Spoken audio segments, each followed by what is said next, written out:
If you've ever wanted to create realistic real-world terrain inside Blender without sculpting everything by hand, MapNG is an incredibly powerful and free tool to add to your workflow. In this tutorial, you'll learn how to use MapNG to generate terrain data and import it into Blender 5.1, apply textures, and get a clean, usable landscape for rendering, animation, or environment design. Open MapNG in your browser.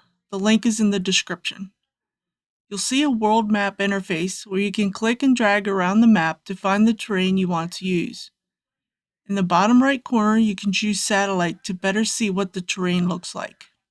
You can change the resolution for the exported maps. The orange square shows you what you will be exporting. When you have your selection made, click on Generate Data. Scroll down to the Ready to Export section.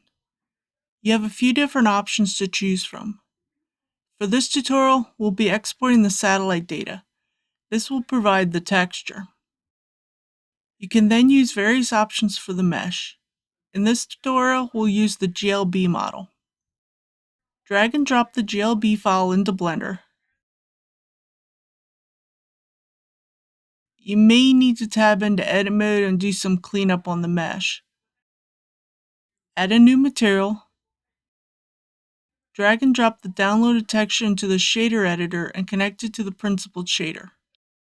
Using MapNG with Blender opens up a fast and powerful way to create real-world terrain with minimal effort. You can generate highly detailed elevation data and textures directly from real locations completely free. Thanks for following along with this tutorial. If you found this helpful, please like, comment, and subscribe. Have a good day.